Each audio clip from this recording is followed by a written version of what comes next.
The question I often get asked is from clients who are brand new to UGC, user-generated content, and they don't know where to start.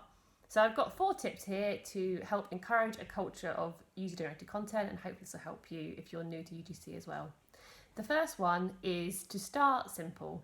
So if you have a platform that allows UGC, that's obviously a very important part of it.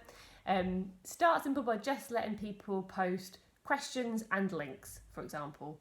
So rather than going full blown out and letting people post events and videos and webinars and what have you, just keep it really simple and say, if you see a link or an article or a TED talk or a YouTube video that you like, share it on the platform. Or if you've got a question about anything to do with learning or anything at all really, share it on the platform. People are much more likely to engage with things like questions and also share links because it's not their own work, so they feel less judged. So it's a really good place to start. The second thing to look at is assisted UGC. So this is your learning team or your content champions or whoever it might be in the business working with people to create content. So it can be as simple as eavesdropping on a conversation in the office and overhearing someone answer a question really well and just saying, oh, do you mind posting that on whatever it might be? Or grabbing your phone out your pocket and say, do you mind if I record you quickly just giving that answer? I think you did that really well and I want to use that for a piece of content. So simple things like that. Or it could be actually identifying experts in the business, getting them in a room with a smartphone and actually trying to sort of break out some knowledge from their brain as well. If you do an assisted UGC, then it is really important to make sure you get the person who made the content to actually post it. So if you get them to make it with you and then post it yourselves, it does lose a little bit of the authenticity because it comes from L&D or an admin. But if you do the hard work for them of getting your phone out saying, oh, can you just say that again for me? Record it and then email it to them or what have you, send it to them and get them to post it.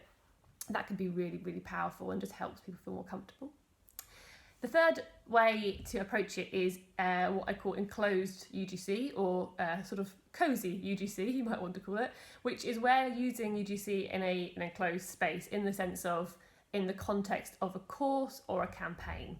So if you say to someone, post some knowledge on this site, whatever you want to post, the decision fatigue is just terrible there because people think, well, what am I going to post? I know about loads of different things or I don't know about anything. And start to sort of freak out and then don't post anything at all, which is really classic human behaviour. But if you say to someone, can you post something on the site about how you run a one-to-one? Or can you post something on the site about how you approach opening up a meeting? Something quite specific, then people are much more likely to engage with that. So this is really useful because you can use it in the context of a course. Say you were doing a leadership course, one of the questions you might ask is, how do you run a one-to-one? Let's share some ideas and examples. Or you can do it in the context of a campaign. So say you're running a campaign around mental health awareness, you might ask people to submit their stories or their experiences as an example. And obviously that's quite a sensitive area, but that just gives you an idea as to how an enclosed UGC approach would take. So campaigns and through courses and programs, really good way to get UGC out and to get people used to doing it.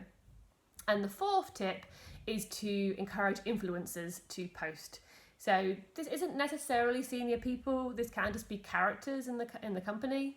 So everyone's got those people who people tend to sort of follow or just really like as well. A lot of people just really like the characters and they're just really interesting people. If you can encourage them to post and share on the site, then that can be really powerful.